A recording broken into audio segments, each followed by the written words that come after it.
ओम शांति। 25 अप्रैल 2024 प्रातः मुरली। ओम शांति। बाप दादा मधुबन। मीठे बच्चे, यह पुरुषोत्तम युग ही गीता एपिसोड है। इसमें ही तुम्हें पुरुषार्थ कर उत्तम पुरुष अर्थात देवता बनना है। प्रश्न: किस एक बात का सदा ध्यान रहे तो बेड़ा पार हो जाएगा?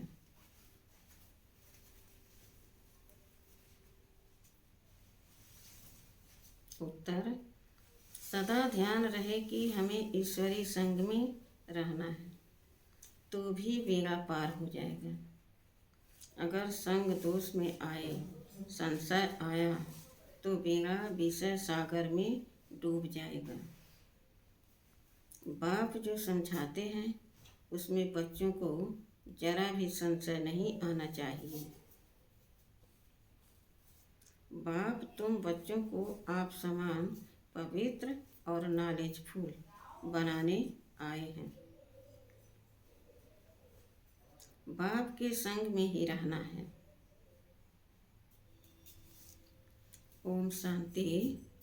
भगवान आज बच्चे जानते हैं कि बाप वही राजयोग सिखला रहे हैं जो 5000 वर्ष पहले समझाया था। बच्चों को मालूम है, दुनिया को तो मालूम नहीं है। तो फिर पूछना चाहिए गीता का भगवान कब आया? भगवान जो कहते हैं मैं राजयोग सिखलाकर तुमको राजाओं का राजा बनाता हूँ।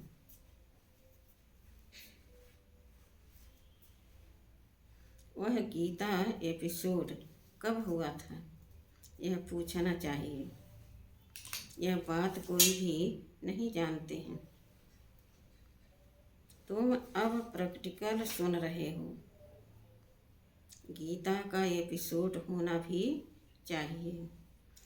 कलयुग अंत और सतयुग आदि के बीच में आदि सनातन देवी देवता धर्म की स्थापना करते हैं तो जरूर संगम पर ही आएंगे। पुरुषोत्तम संगम युग है जरूर। भल पुरुषोत्तम वर्ष गाते हैं परंतु विचारों को पता नहीं है। तुम मीठे मीठे बच्चों को मालूम है।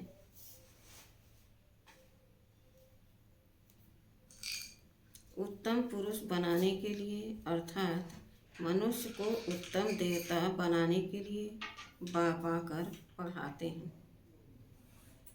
मनुष्यों में उत्तम पुरुष ये देवताएं लक्ष्मी नारायण हैं।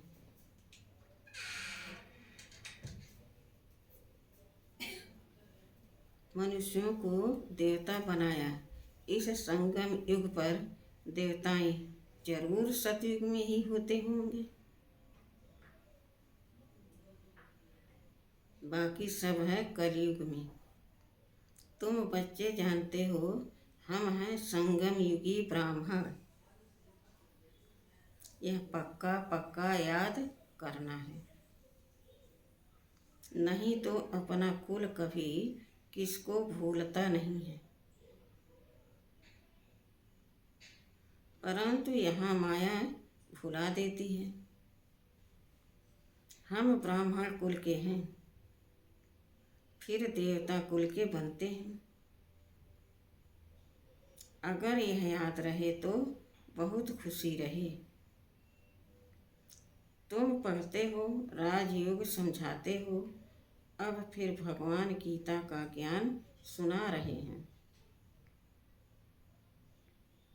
और भारत का प्राचीन युग भी सिखा रहे हैं।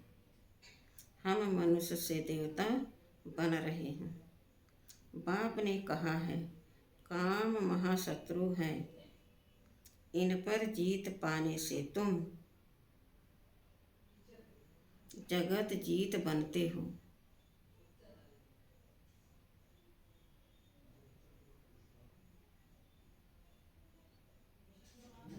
पवित्रता की बात पर कितनी आर्ग्यू करते हैं। मनुष्यों के लिए विकार तो जैसे एक खजाना है। लौकिक बाप से यह वर्षा मिला हुआ है। बालक बनते हैं तो पहले पहले बाप का यह वर्षा मिलता है। शादी बर्बादी कराते हैं और बेहद का बाप कहते हैं काम महाशत्रु है। तो जरूर काम को जीतने से ही जगत जीत बनेंगे। बाप जरूर संगम पर ही आए होंगे। महाभारी महाभारत लड़ाई भी है, हम भी यहाँ जरूर हैं। ऐसे भी नहीं सब फट से काम पर जीत पाते हैं। हर बात में टाइम लगता है। मुख्य बात बच्चे यही लिखते हैं कि बाबा हम विषय बैतरणी नदी में गिर गए, तो जरूर कोई ऑर्डिनेंस है। बाप का फरमान है काम को जीतने से तुम जगत जीत बनेंगे। ऐसे नहीं जगत जीत बनकर फिर विकार में जाते होंगे। जगत जीत यह लक्ष्मी नारायण हैं। इनको कहा जाता है संपूर्ण निर्विकारी। देवताओं को सब निर्विकारी कहते हैं। जिसको तुम राम राज कहते हो वह है वाइसलेस वर्ड, यह है विशेष वर्ड। अपवित्र गृहस्थ आश्रम। बाबा ने समझाया है तुम पवित्र गृहस्थ आश्रम के थे, अब 84 जन्म लेते लेते अपवित्र बने हो। 84 जन्मों की ही कहानी है। नई दुनिया जरूर ऐसी वॉइसलेस होनी चाहिए।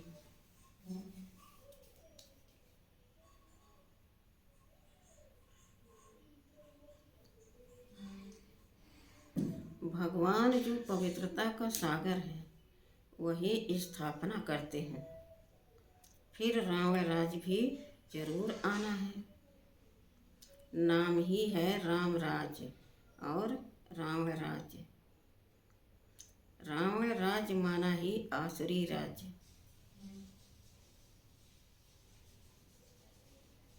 अभी तुम आसुरी राज में बैठे हो। यह लक्ष्मी नारायण यह है देवी राज की निशानी। तुम बच्चे प्रभात फेरी आदि निकालते हो। प्रभात सवेरे को कहा जाता है। उस समय मनुष्य सोए रहते हैं, इसलिए देरी से निकालते हैं। प्रदर्शनी भी अच्छी तब हो जब वहाँ सेंटर भी हो, जहाँ आकर समझें कि काम महाशत्रु है। इन पर जीत पाने से जगत जीत बनेंगे। लक्ष्मी नारायण का चित्र साथ में जरूर होना चाहिए। ट्रांसलाइट का इनको कभी भूलना नहीं चाहिए। एक यह चित्र और सीढ़ी ट्रक में जैसे देवियों को निकालते हैं, ऐसे तुम यह 2-3 ट्रक सजाकर उसमें मुख्य चित्र निकालते हो तो अच्छा लगता है।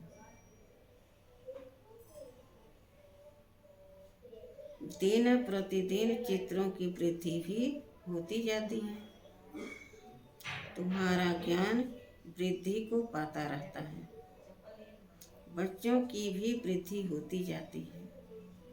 उसमें गरीब साहूकार सब आ जाते हैं।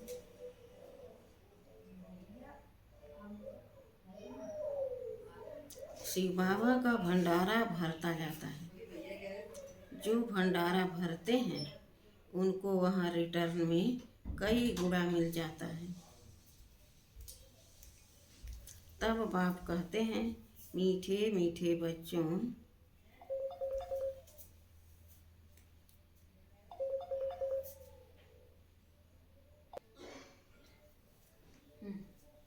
रिटर्न में कई गुना मिल जाता है। तब बाप कहते हैं, मीठे मीठे बच्चों, तुम हो पद्मा पदम पति बनने वाले, सो भी 21 जन्मों के लिए। बाबा खुद कहते हैं, तुम जगत का मालिक बन जाएंगे। 21 पीढ़ी में खुद डायरेक्ट आया हूँ, तुम्हारे लिए हथेली पर बहिर्त लाया हूँ। जैसे बच्चा जब पैदा होता है तो बाप का वर्षा उनकी हथेली पर ही है। बाप कहेंगे, यह घर बार आज सब कुछ तुम्हारा है। बेहद का बाप भी कहते हैं, तुम जो मेरे बनते हो तो स्वर्ग की बादशाही तुम्हारे लिए है।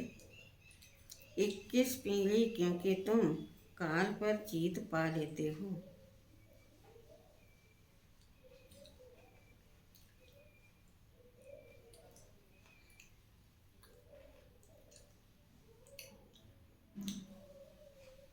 इसलिए बाप को महाकाल कहते हैं।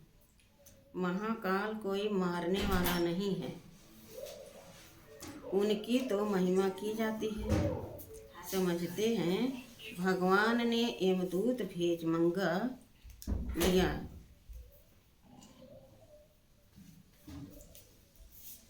ऐसी कोई बात है नहीं, यह सब है भक्ति मार्ग की बातें। बाप कहते हैं, मैं कालों का काल हूँ। पहाड़ी लोग महाकाल को भी बहुत मानते हैं। महाकाल के मंदिर भी हैं, ऐसे झंडियाँ लगा देते हैं। तो बाप बैठ बच्चों को समझाते हैं, यह भी समझते हो कि राइट बात है।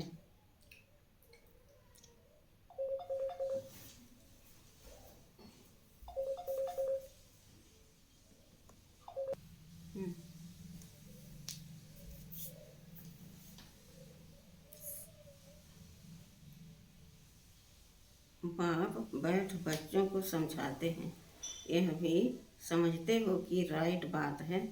बाप को याद करने से ही जन्म जन्मांतर के विक्रम भस्म हो जाते हैं, तो उसका प्रचार करना चाहिए। कुंभ के मेले आदि बहुत लगते हैं।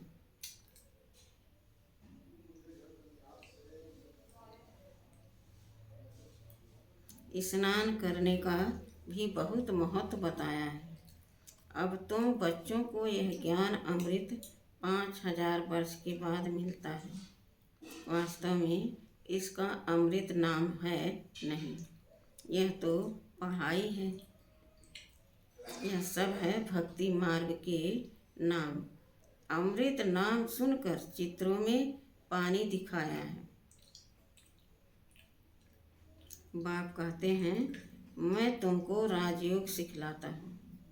पढ़ाई से ही ऊंच पद मिलता है, सो भी मैं पढ़ाता हूँ। भगवान का कोई ऐसा सजा हुआ रूप तो है नहीं, यह तो बाप इसमें आकर पढ़ाते हैं। पढ़ाकर आत्माओं को आप समान बनाते हैं।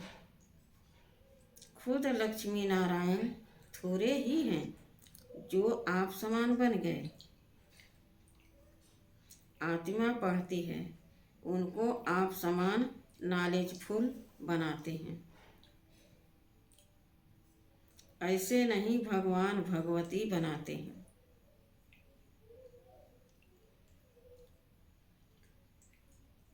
उन्होंने श्री कृष्ण को दिखाया है, वह कैसे पढ़ाएंगे। सतयुग में पतित थोड़े ही होते हैं, श्री कृष्ण तो होता ही है सतयुग में। फिर कभी भी श्री कृष्ण को तुम नहीं देखेंगे। ड्रामा में हर एक के पुनर्जन्म का चित्र बिल्कुल न्यारा होता है। कुदरत का ड्रामा है, बनी बनाई बाप भी कहते हैं। तुम हूबहू इस फीचर से इसी कपड़े में कल्प कल्प तुम ही पढ़ते आएंगे। हूबहू रिपीट होता है ना। आत्मा एक शरीर छोड़ फिर दूसरा वही लेती है जो कल्प पहले लिया था। ड्रामा में कुछ फर्क नहीं पड़ सकता है, वह होती है हद की बातें। यह है बेहद की बातें जो बेहद के बाप सिवाय कोई समझा नहीं सकते हैं। इसमें कोई संशय नहीं हो सकता है। निश्चय बुद्धि हो फिर कोई न कोई संशय में आ जाते हैं।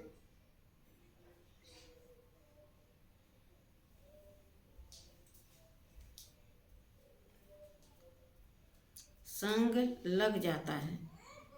ईश्वरी संग चलता चले तो पार हो जाए। संग छोड़ा तो विषय सागर में डूब पड़ेंगे। एक तरफ है क्षीर सागर, दूसरी तरफ है विषय सागर। ज्ञान अमृत भी कहते हैं। बाप है ज्ञान सागर, उनकी महिमा भी है। जो उनकी महिमा है वह लक्ष्मी नारायण को नहीं दे सकते हैं। बाप है पवित्रता का सागर। भल वह देवताएं सतयुग त्रेता में पवित्र हैं, परंतु सदैव के लिए तो नहीं रहते हैं। फिर भी आधा कल्प के बाद गिरते हैं। बाप कहते हैं मैं आकर सबकी सदगति करता हूँ। सदगति दाता मैं एक हूँ। तुम सदगति में जाते हो, फिर यह बातें ही नहीं होती। अब तुम बच्चे सम्मुख बैठे हो। तुम भी शिव बाबा से पढ़कर टीचर बने हो। मुख्य प्रिंसिपल वहाँ है। तुम आते भी उनके पास हो। कहते हैं हम शिव बाबा के पास जा आए हैं। अरे वह तो निराकार है।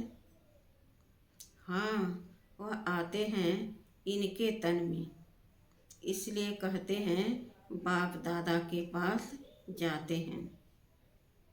यह बाबा है उनका रथ, जिस पर उनकी सवारी है। उनको रथ घोड़ा अश्व भी कहते हैं। इस पर भी एक कथा है। दक्ष प्रजापिता ने यज्ञ रचा, कहानी लिख दी है, परंतु ऐसे तो है नहीं। जब भारत में, परंतु ऐसे तो है नहीं। भगवान वाच शिव बाबा, भगवान वाच मैं तब आता हूँ जब भारत में अति धर्म ग्लानि होती है। गीतावादी भल कहते हैं यदा यदा ही, परंतु अर्थ नहीं समझते हैं। तुम्हारा यह बहुत छोटा झाड़ है, इनको तूफान भी लगते हैं। नया झाड़ है ना। फिर यह फाउंडेशन भी है। इतने अनेक धर्मों के बीच में एक आदि सनातन देवी देवता धर्म का सैंपलिंग लगाते हैं। कितनी मेहनत है। औरों को मेहनत नहीं लगती है, वह ऊपर से आते रहते हैं। यहाँ तो जो सतयुग त्रेता में आने वाले हैं उन्हों की आत्माएं बैठ पढ़ती हैं।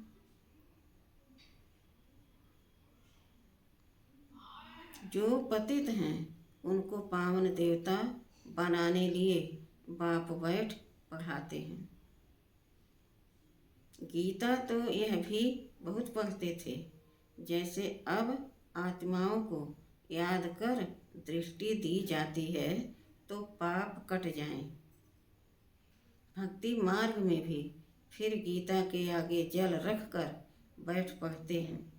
समझते हैं पितरों का उद्धार होगा, इसलिए पितरों को याद करते हैं।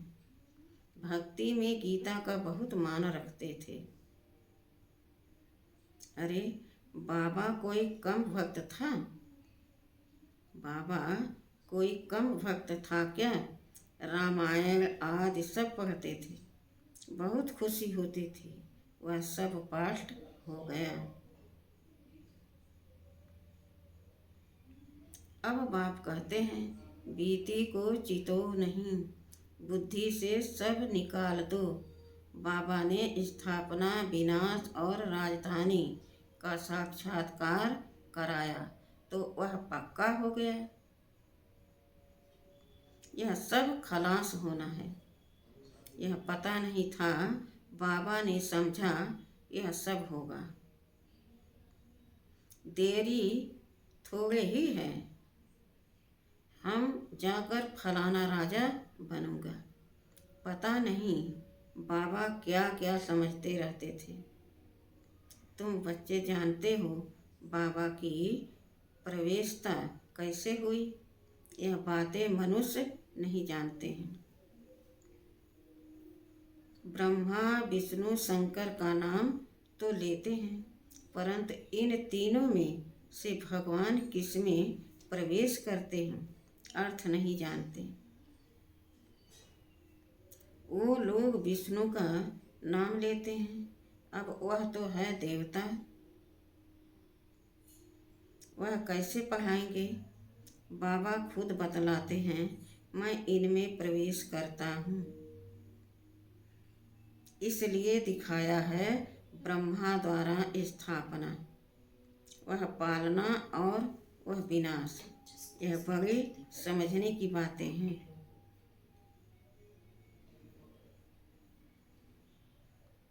मैं तुमको राजयोग सिखलाता हूँ।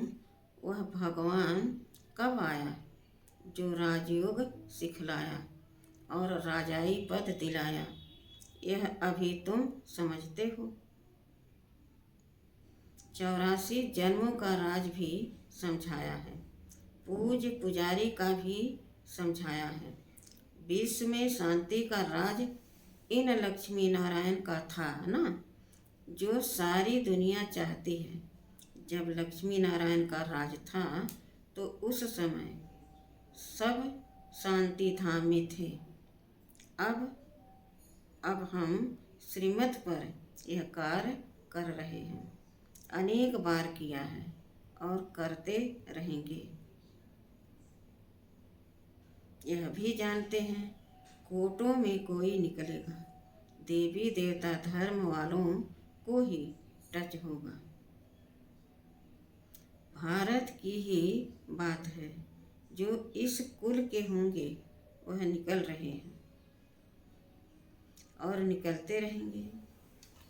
जैसे तुम निकले हो वैसे और प्रजा भी बनती रहेगी।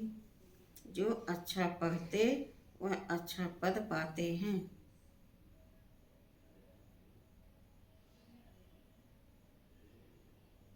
मुख्य है ज्ञान योग, योग के लिए भी ज्ञान चाहिए, फिर पावर हाउस के साथ योग चाहिए। योग से विक्रम विनाश होंगे और हेल्दी वेल्दी बनेंगे, पास विद ऑनर भी होंगे। अच्छा, मीठे मीठे सिखिलते बच्चों प्रति माता पिता बाप दादा का याद प्यार और गुड मॉर्निंग। रूहानी बाप की रूहानी बच्चों को नमस्ते। धारणा के लिए मुख्य सार पहला, जो बात बीत गई उसका चिंतन नहीं करना है।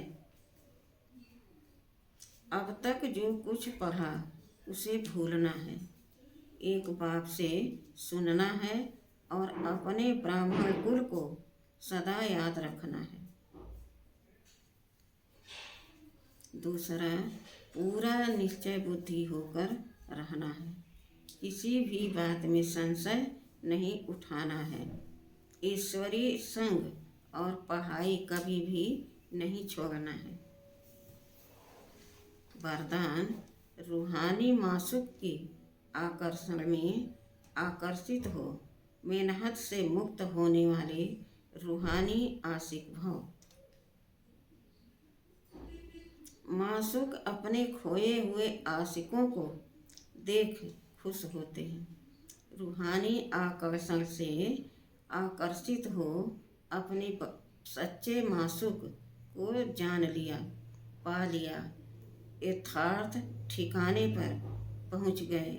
अब जब ऐसी आशिक आत्माएं इस मोहब्बत की लकीर के अंदर पहुंचती हैं तो अनेक प्रकार की मेहनत से छूट जाती हैं,